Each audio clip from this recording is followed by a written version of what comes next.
हमनी के संस्कृति, हमनी के संस्कार सदा रहे हमनी के साथ। भारत के महान ग्रंथ और काव्य सब के संपूर्ण संकलन सब्सक्राइब करें तिलक।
कहवा गईल होई भैया, ओकरा सीधे राजमहल में ले गई हुई है।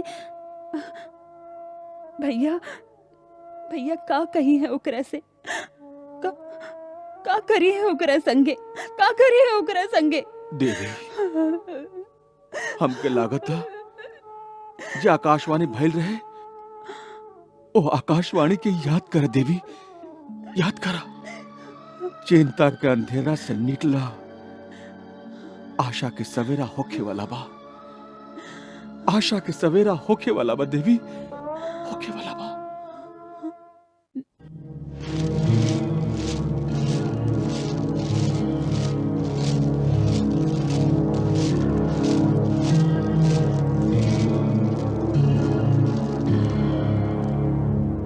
महाराज की आज्ञा बा, आपके सुख सुविधा में कोनो कमी ना रहे। ऐसे आप कोनो भी इच्छा व्यक्त करे में संकोच मत करी। चारों ओरी सेवक हर घड़ी उपस्थित रही हैं। महाराज के हमरा ओरी से धन्यवाद कह दी है। जी सुंदर का आवभगत हो रहल बा। लागता कंस कोनो गहरा चाल चल रहल बा।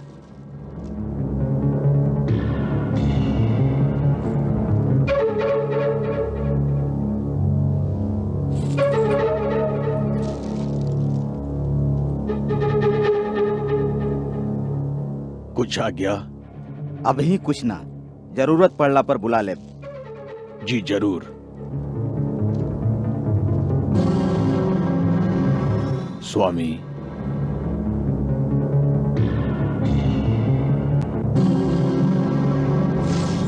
विशेश्वर, अपन कुछ और लोग भी बाड़ा नहीं जा? 2 लोग और बाड़न। विशाल बगीचा में माली के काम कर रहल बा, और नरोत्तम रसोई घर में बर्तन धोए के नौकरी कर रहल बा। बहुत अच्छा बात बा।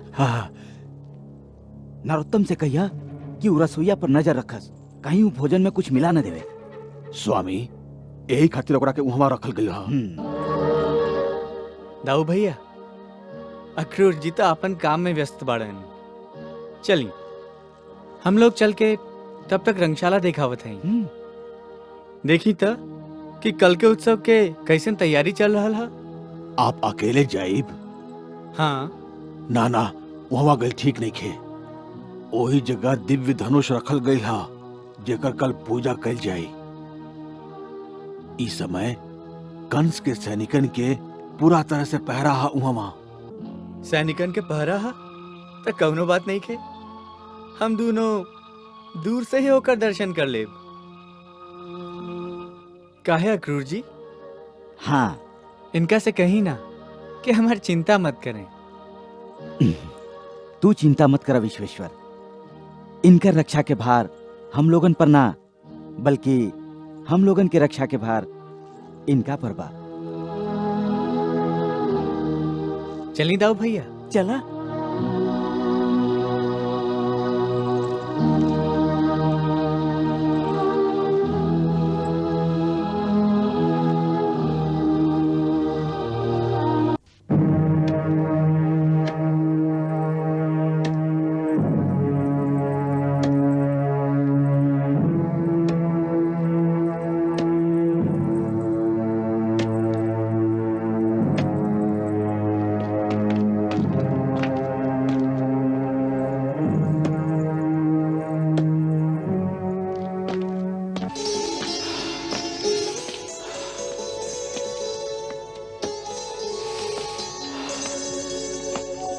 आहा, कैसे मधुर सुगंध आ रहा है। दाऊ भैया, हाँ, इस सुगंध कहाँ से आ रहा है? सुगंध? यहाँ तो सुगंध वाला कोनो चीज दिखाई ना देता। हाँ, खाली वो एगो कुबड़ी आ रहा है।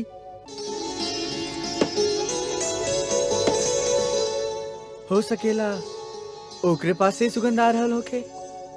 ऊ कुबड़ी के पास से? हाँ हाँ, एगो कुबड़ी के पास भी सुगंध हो सकेला। अच्छा, चला देखावत है। चला।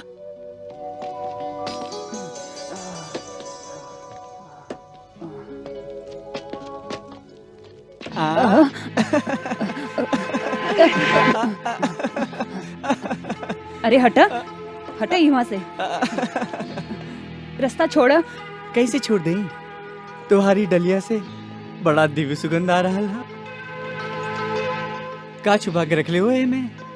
ई तुहार काम के नहीं खे। हटा। अरे सुंदरी, तो के इतना क्रोध शोभा नहीं खे देत। के हूँ तू सुंदरी, ये इतना क्रोध में भी इतना सुंदर लागत आरू? बोला ना सुंदरी, के हूँ तू?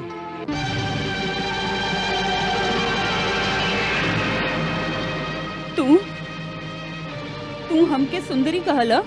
हमके? हाँ। पहले ई बतावा कि के बाड़ा तू निर्दयी, ये एगो कुरूप, एगो कुबड़ी स्त्री के सुंदरी कह के ओकर हंसी उड़ावत आ रहो। जेकरा लोग कुब्जा कह के उपहास करेलन, जे लोगन के ताना से दुखी होके अकेले छिप छिप के सुन गलियन से जायली, जैसे ई कुब्जा शब्द बार बार हमके ना सुने के पड़े। फिर भी कौनो न कौनो घर से कहीं न कहीं से ई व्यंग बाढ़ त आ ही जाला कि देखा वो कुब्जा जा रहल है। उनकर ताना से दुखी होइला, उनकर उपहास के सह लेला। काहे की साच है कि हम कुब्जा हई। बाकी ऐसन भद्दा मजाक कब्बो कौनो हमरा से ना कैलस जे तू हमके सुंदरी कह के कैले बाड़।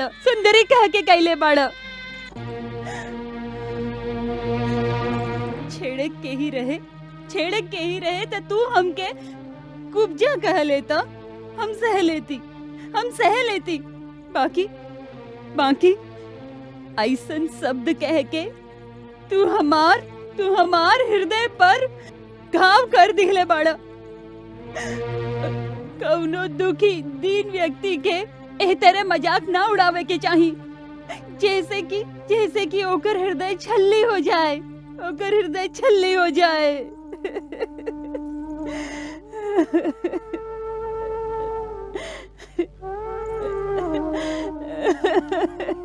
हम हंसी त ना उड़ावली सुंदरी। हाँ? हम तो खाली उहे कहले हई जे साच बा। ई साच बा। एगो कुबड़ा शरीर, कुरूप मुंह, तोके सुंदर लागता। हाँ हाँ? देवी, हम केहू के शरीर के कबो ना देखीला, हम तो खाली आत्मा के देखीला। तोहरा अंदर जे सुंदर आत्मा बा ओकरा लोग ना देख सकेलन, बाकी हम तोहारू परम सुंदर आत्मा देख रहल हई। ऐसे तो के सुंदर कहली हम।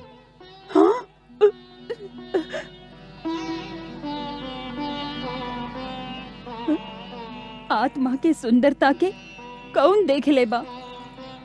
शरीर तक कुरूप बना, लोग तर ओकरे देखेलन। शरीर के कुरूपता और सुंदरता प्राणी के आपन कर्म के अनुसार होखेला। ये हमेशा ना रहेली, ना ही सुंदरता हमेशा रहेली और ना ही कुरूपता हमेशा रहेली। हाँ?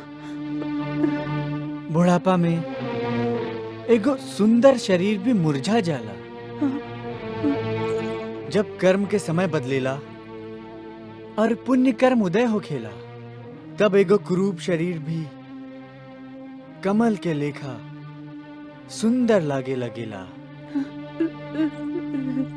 हम उहे देख रहल हई। तोहार कुरूपता के अंत के समय आ गईल है देवी। जौन श्राप के कारण तोहके कुबड़ा शरीर प्राप्त भइल रहे, ओ श्राप के समय समाप्त हो गईल है। हमार विश्वास कर सुंदरी। फिर उहे थोड़ी का स्थिर रहा, हम अब ही दिखावत हई।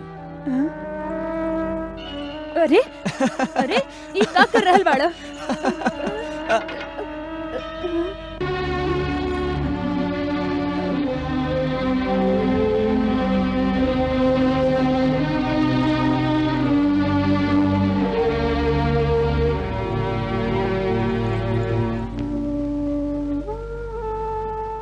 ई चंदन, ये अंगराग हम महाराज कंस खातिर ले जा रहल हई। सब मट्टी में मिल जाई। उता हमार गर्दन ही काट दी है। जेकर हाथ हम पकड़ लेले होखी, ओकर महाराज कंस भी कुछ ना बिगाड़ सकेलन।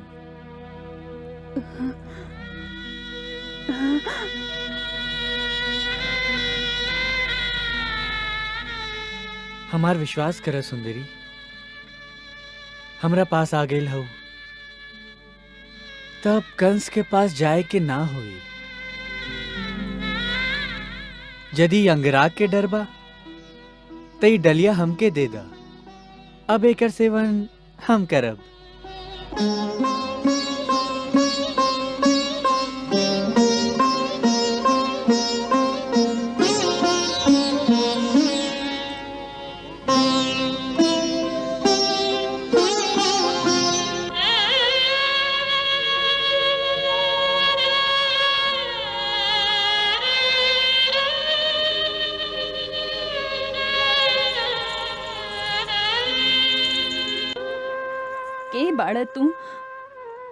के बाड़ा तू तोहके देख के ऐसन लागता जैसे जीवन भर ई अंगराग हम तोहरे खातिर बनावत रहली। अंदर से ऐसन लागता जैसे हम कई जन्म से तोहरे ही राह देखत रहली। हाँ, यह सत्य है। कई जन्म से तू हमरा से कौनो नाता जोड़ के रख ले हो, तबे तो हम आयल हैं।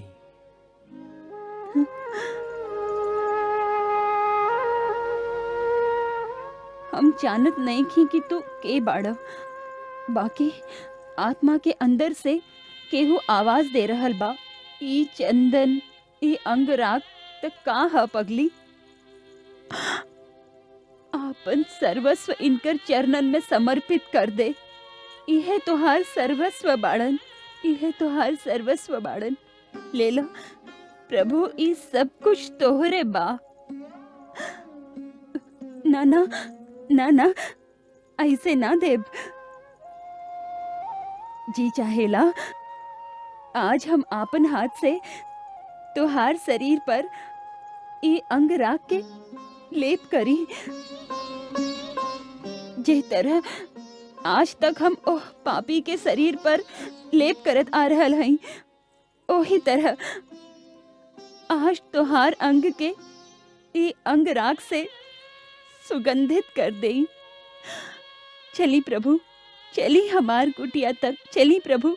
ई दासी के एगो सेवा के अवसर दी ही प्रभु।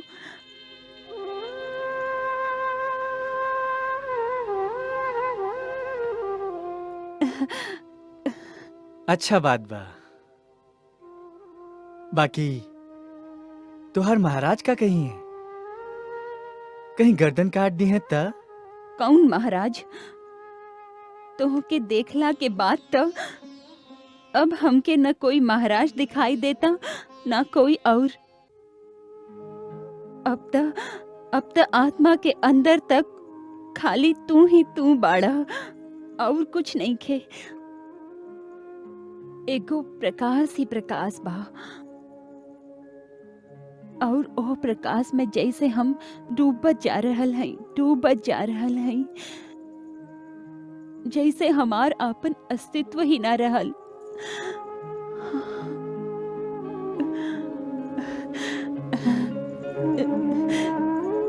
प्रभु,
सुंदरी, हम कहले रही ना कि तुहार कुरूपता के समय समाप्त हो गईल बा।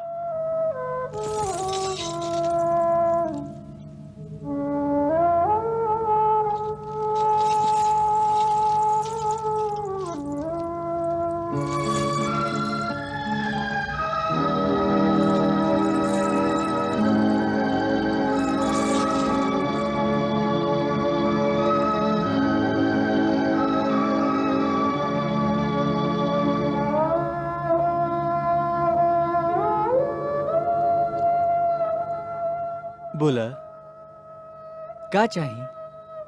प्रभु, अब आपके सिवा हमके का चाहे के बा? आप स्वयं ही तो हमार मन में ई भावना जगैले रही कि आप हमार कुटिया में आई और हम आपन हाथ से आपके अंग अंग के आपन अंग राख के लेप से सुगंधित कर देई। बस ओही संकल्प के पूरा कर देही। हमके और कुछ ना चाही, हमके और कुछ ना चाही। हमके तुम्हारी संकल्प स्वीकार बा। हम वचन देत हई कि हम तोहके एक दिन ही सेवा के अवसर जरूर प्रदान करब। हम स्वयं तोहर कुटिया में आईब। असल में तोहर पिछला जन्म के ई ऋण बा हमरा पर।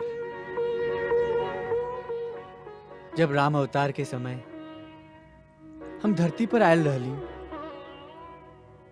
त तू हमरा खातिर बड़ा तपस्या कैले रहो।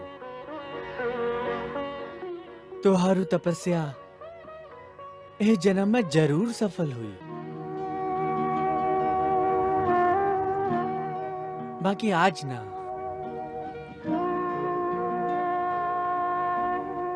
आज ना तो कौनो बात नहीं खे।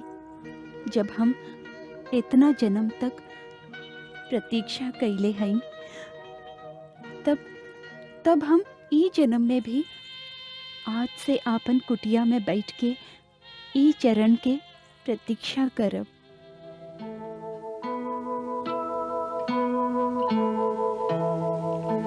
सिर धरि चरणन माहि विनय विवश बोले वचन अंग राग यह नाही यह प्रभु मम अनुराग है। तेरे दर्शन की बलिहारी तेरा स्पर्श बड़ा सुखकारी। गई तन की विकृति स्वामी तेरी देख मुखा प्रति प्यारी।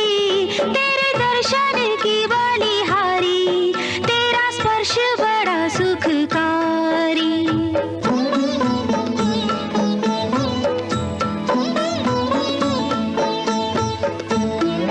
सदा प्रेम का मोल चुकावे ऋण राखे न बनवारी।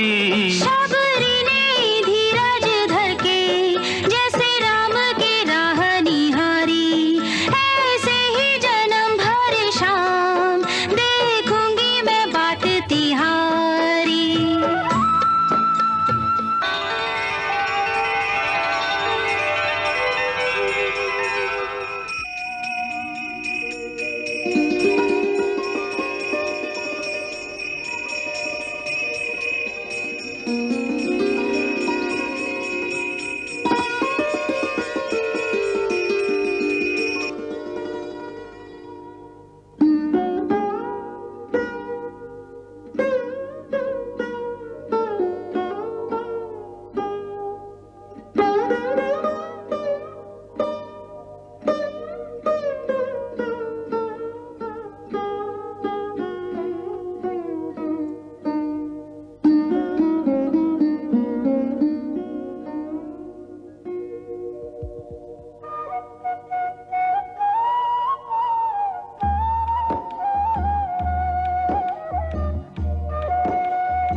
अरे तू लोग इहुआ का करत तारा?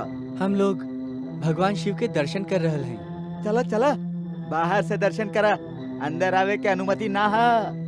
अब अंदर आ ही गए हैं तब भगवान के चरण छू लेवे दी।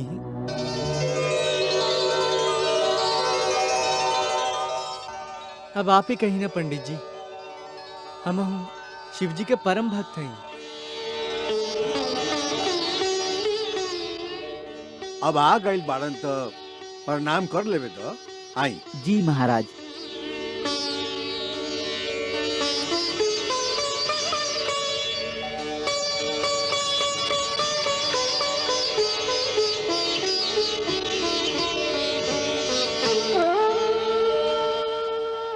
आहा, कैसन भव्य धनुष है।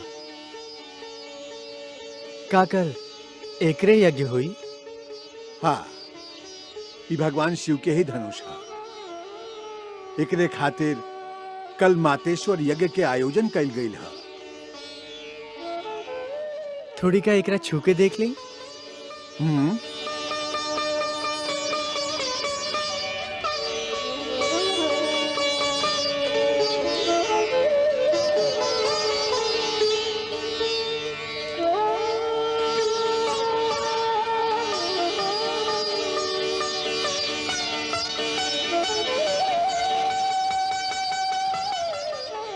थोड़ी का एकरा उठा के देखी।